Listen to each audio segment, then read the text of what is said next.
in MSC history, again in history. But yeah, Brigida, looking at the 3 picks coming in for both teams, this is very fast. They've figured out this draft since yesterday. CC, Akai, Farsa going up against Jushin, Fredrin, and Lapu Lapu. Yep. I feel like a lot of, or especially after what happened yesterday, teams have put a bit more respect on the Akai. And we've seen how capable it is of going head or toe-to-toe against the Fredrin, especially in objectives. And even despite the early CC pickup, which could already be a massive threat to TLPH, I also like how they decided to respond with the Lapu Lapu, because this is one of the best picks you could go up against the CC with in terms of damage. I mean, Fredrin has been Carl Tizzi's most picked hero so far in the knockout stages. He's done well with it. I do think the CC plays well against it, and I think SRG, I know these drafts are snappy, but I think it's going more to SRG's pace a little bit, towards TLPH it's more of comfortability. You get Sanford on the Lapu, you have Carl Tizzi on the Fredrin. Overall, though, I think in terms of counterplay, SRG is coming out on top right now. Yep. Liquid have to consider the Cho, and a safe gold laner is still out there, given this is the combo SRG did yesterday to take down Onyx. So maybe watch out for the Cho. Maybe you can steal it right now in Red 4. Can I just say, Leo, besides the Jushin, TL's draft feels very M4. And at M4, oh, there it is. See, I told you.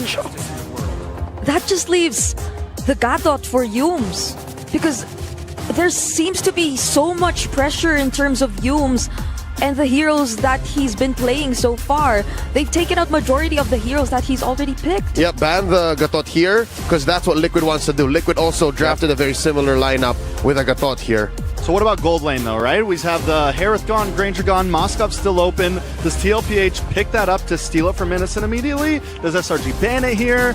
You know, it's kind of, and I think that's what's taking them so long for this 5th ban. I mean, it looks like the secret strat is just to go for that Bruno and just play very, very fast. Yep, Bruno, still Iritel is out there. Beatrix, Claude. Claude, yeah. Claude has suddenly become a breakout gold laner in the span of 48 hours. And they banned the Matilda again. I feel like even in the previous series, this has been a trend. Teams just ban out the Matilda entirely because, again, it amplifies the entire idea of a utility jungler. But do they go for gold lane here? As mentioned, the Moskov is still open, or the Bruno, or they can leave it for later and instead maybe go for Gatot, and that's in. So this is what they want, because it's a good answer towards the Farsa. Yeah, and they get some counterplay in the gold lane. Because of the limitability of what is left, there is some counterplay out there. Bruno, Moskov, you have a couple options, and they get to see as well whatever SRG ends up picking for their roam position here. They can also pick a gold laner to kind of play around that. Something interesting to point out as well is the Harv as well as Granger. Very lane heavy, very bursty hero. So it looks like they are looking for a comfortable lane for Innocent here. Yeah, and Liquid are comfortable with playing with a lineup that has no burst. So SRG have to account for that. What are they going to put into the hands of the half man, half beast, the Innocent beast? They get the Bruno once again. All right, we saw that coming, but there's no Cho. What does Yumes play? Do they switch up? Ooh. No, they don't. It's the Grok. We haven't seen Grok. Hey, looks good here. Most unique heroes. 37 for Yumes. There it is. Let's also point out that when SRG takes a new unique hero pick, a lot of the times they win. We saw it, I mean, a lot of times they're able to win those games with those random picks coming in. I like it here. I like it a lot. I think SRG looks very clean in their draft. Yeah, I was considering the Claude before this even, since it's also one of the options that are left, but the Grok just answers that so well too. Even with a single Blazing Duet coming in, you could just be cancelled by the knockup. So Team Liquid Philippines might revert back to the likes of the... Oh, hey, okay. You know what? Having an extra monkey sometimes helps you out tremendously. Track's final thoughts before we throw it over to the casters. When TLPH played the Claude yesterday, that was the one game that they lost. Everything around that as well. Carl Tizzi's going to have to be careful in these neutral objectives pits. The whole draft of SRG is built around that. What about you, Leo? Any final thoughts? This is a very similar draft to what we saw from both teams yesterday, with a little bit of spicy flavor. I'm expecting... I think Liquid's got this, though. All right, thank you very much. And now, without further ado, we're going to throw it over to the casters for the first game of the Grand Finals. Thank you so much, Lavelle. It's great to hear our panelists be so excited for this game because it's our time. It's Gideon and Miracle here at the desk to keep you guys entertained for our very first match here in the Grand Finals. And man, it is such a high-stakes matchup with two brutal competitors. Ladies and gentlemen, this is the defending champions of MSC. Those who lifted the trophy that you see on stage just last year up against a team who's been waiting all these years to compete, to contend, and to find redemption for themselves. Now, straight into the game, we're already seeing that the compositions are starting to come online, right? They want to make sure that this mid-prio is held within their grasp. And it's important, so important for both of these teams to maintain this momentum, to kick things off, to start off with a fresh impression in game number one. SRG, we've been talking about mid-prio a whole lot on the group stages, just in this tournament, how important it is to get yourself prio, tempo around the map. And that's what the Grok does. We haven't seen this pick in a while, but it's so good at clearing waves, and you can see it here. JP and Sanji are always just shoved into their own turret. Absolutely, and I think Gatot and as well as Grok kind of do the exact same thing, right? They want to make this mid lane 2-for-2 fight to be obsolete, but we were actually talking about this in the back, right? It's not just about them. The EXP has been such a large proponent of MSC so far, right? Based on the emblems that we're looking at so far, nothing too out of the ordinary, other than the Grok, of course, but he's taking Wilderness Blessing, allowing himself to rotate a little bit faster just in case JP is able to quickly jump into the fight with the AOG. Yeah, this is also a pick, technically, that we have really seen Innocent pop off on. It's funny how we didn't really get to see the Bruno on Innocent at M6 when it was broken. Here, we finally see that it's actually kind of like a final piece of the puzzle for SRG. Beating Onyx Philippines and now securing the XP grab. This is a big fight for Turtle 1. Both teams want to play with the snowball early, and it really starts here. Could be make or break for both. Let's see how they skill check each other. I think this is the most important part for either side, right? This first Turtle, we've seen a lot of teams snowball out of control when they make that first mistake, and it looks like so far for Stormy, he's shoved in. He's going to be a little bit late to the fight, but level 4 achieved at least. Sanford level 4. Look at the damage from Yums already. No regen, it seems, for Sanford. He's going to have to hold it. Great reset. No. The Turtle's still within the vicinity. Skies walks up with a heavy spin as well. Now he's going to dive over for Sanford. Still able to flicker out though, and Stormy does the same. Heavy spin, put him in a great position, even with the Brave Smite. It'll be a kill over to SRG with the Turtle take 2. Beautiful fight coming in from SRG's side. The setup was interesting, right? He uses the Nature's Barrier. We thought that maybe he was looking for the reset. They don't find the reset, but it also works as a piece of terrains that Skies can use that heavy spin to guarantee some form of stuns. It's great that Yums also hit level 4 on time to get a wild charge to extend the lead because Sanford was already so far. It was really just tough. Sanford was chunked in at the start, and you gotta give credit to Yums, to Cram for doing that. He started the fight at half HP. The Turtle was put in a tough spot, and he technically just had to dive on Stormy with a quarter of HP left by that time. And that's exactly how SRG need to play this, right? They are looking not only for opportunities, but to shorten the trigger finger of Team Liquid because they've been so good. Liquid, when they stampede, it all starts with, hey, do we have tempo on our side? And that's been the largest problem we've seen from a lot of teams. Can we wrestle away that control? Can we get the timings on our side? Ooh, JP's got some vision though.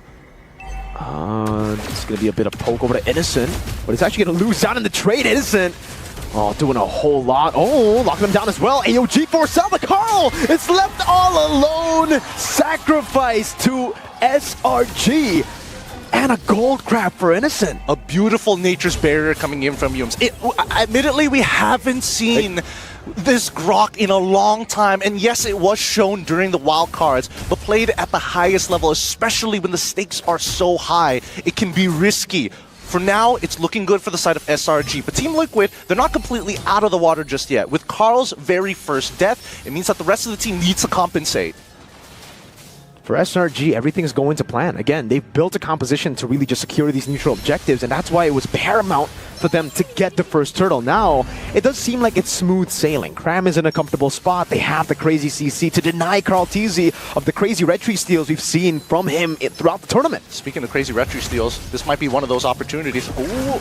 Oh man, wild charge and the heavy spin coming down as well, but the curtain call locks him down, and the back line's gonna be Sanford looking to play, but Stormy is able to fly away. Carl locked in, has the AOG to help him out, and the egg does actually get away with OHEP dealing damage, gets one. Innocent still free, hitting in the back now as that's the Lancer Flare, bringing him back, but Sanji He's left all alone, and Innocent claims the double. Oh my goodness, what a close fight. And it's not over yet. Sanford's in trouble. Innocent's got him under the turret. Sanford, kind of the tough spot, does not have the bravest spider, but with the help of Oheb, gets to clear the wave and gets to stop SRG at capitalizing with the lead that they have. Okay, they can breathe for just a second. Honestly, Team Liquid, they've got a really good moment, right? Sanford was able to not only cancel out the Feather Airstrike really early, they get the battle spell out of Stormy, but more importantly, they shove him so far underneath the turret, they lost the majority of their damage. But the longer this fight goes, Innocent, his crits are so important. Oh, the Feather Airstrike again over to Sanji. Oh, Carl Solo finding an angle to take the turtle, but they'll still lose 2 on the board. So it ends up still being worth it. Yes, Team Liquid don't lose as much as you would expect, but SRG are capitalizing on this man advantage too, going straight for the tier 1 in the mid lane, and there is nothing Sanji can do. And that's an instant response from the side of SRG. Despite Carl TZ's first death, he has evened out the score. Oheb, please, do not die here. Oh, Innocent cutting him off as well, but he does take a few turret shots. No BMI, that's going to be the Purify to get him a bit more movement speed. Innocent with a solo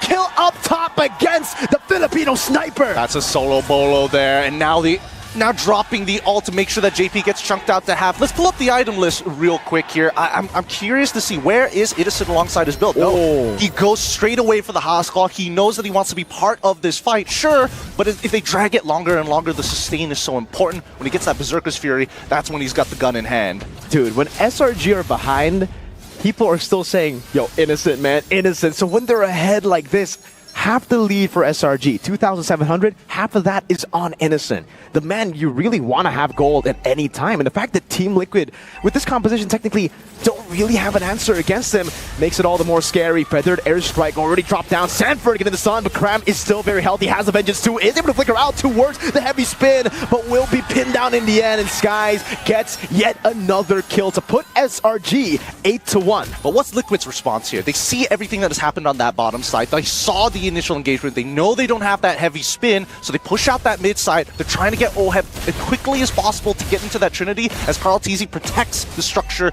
down bottom. Now T1 mid is open, which is allowing SRG to have some very convenient rotations on their side. It doesn't mean that Team Liquid is completely out, because look at the lead. Despite everything that has happened, 8-1, only a 2.5 to 2.4k lead, which is not much.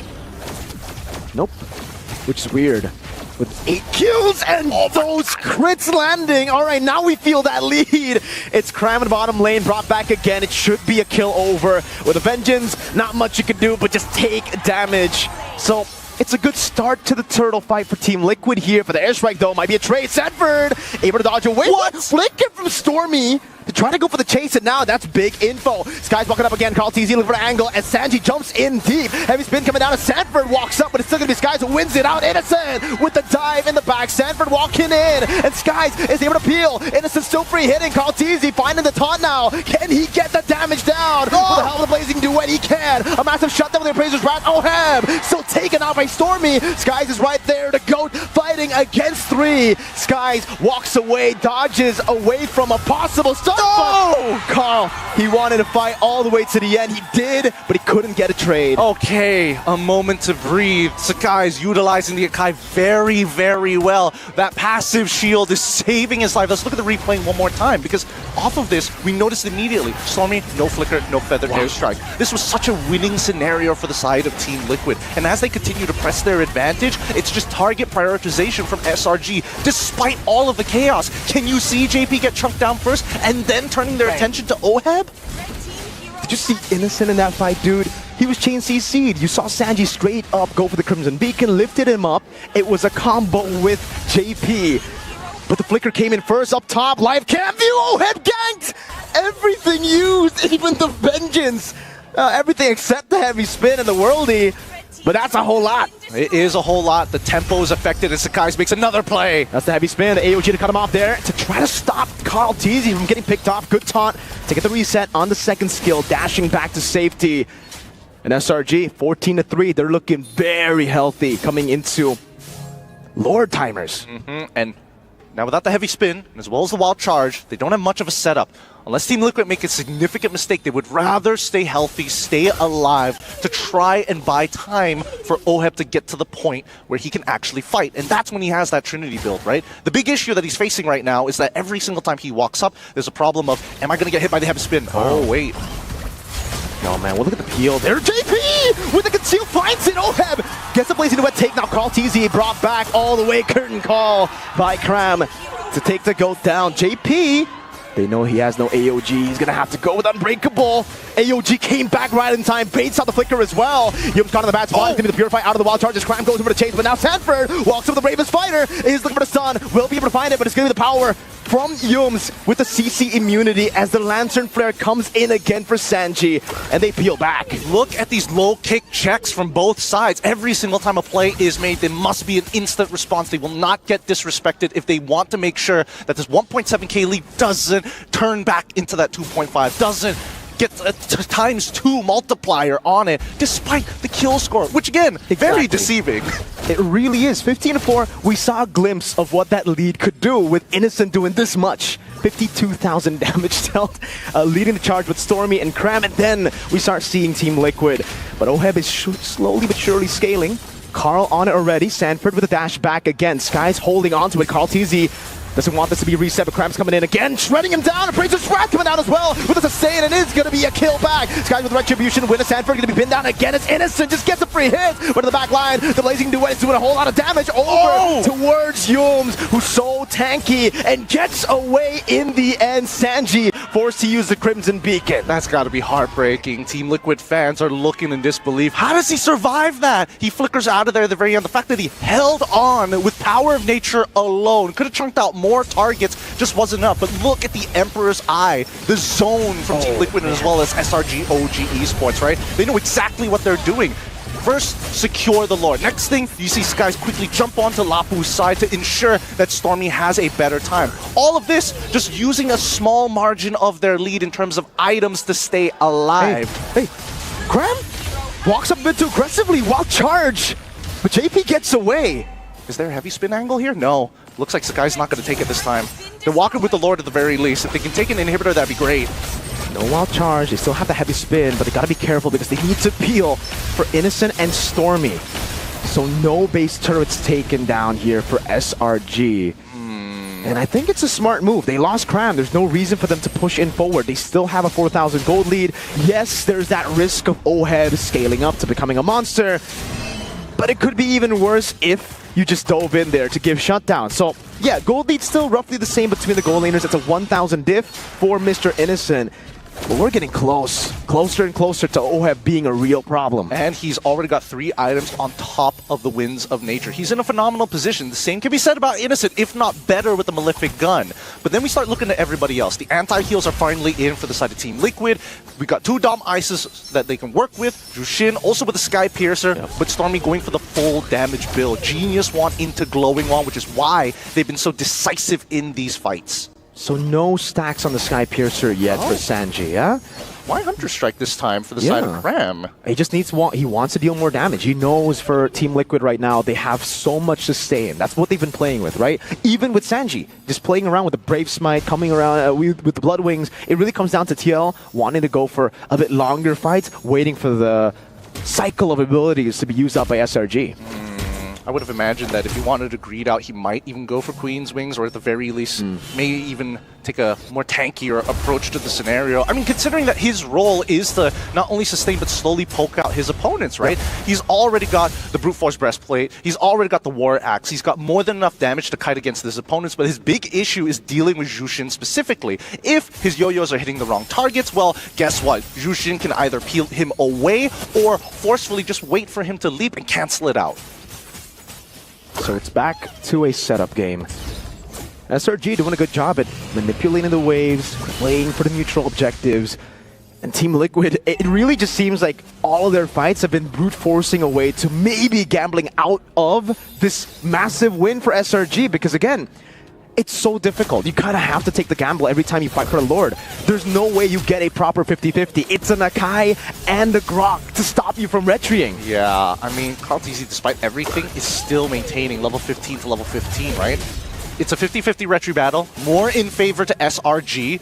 But let's see how Liquid plays this out, right? This 3.1k is actually not as big of a lead, especially since they've already passed the 42k mark. Good damage over the O-head there. Carl TZ coming with the taunt. The heavy spin comes around, but Sanford dies in the back with the Brave Spider. Again, gonna be cancelled out by Skies. It's a shot down. Skies wins a retreat battle. It's a blazing new but Cram is able to stop it from happening. AOG defensively. Cram looking for the chase. Yums right there too. Sanji pop the Crimson Beacon. Stormy flies by, but SRG no. They've gotten the win already. They've gotten the Lord Bam. It's gotta be careful. They don't want a repeat of what happened earlier. Yeah, I mean, if he wants to sustain, there's a wave coming up top side, and now they're looking for mid inhibitors before that Lord even reaches, which is perfect for the side of SRG. Look at this siege as they apply more and more pressure to the crystal. Able to find those crits. Oh my lord, the damage! Can they clear it out? JP walks up in time, but they have a whole other wave to play with. GG as Sky spins around to Zone TL.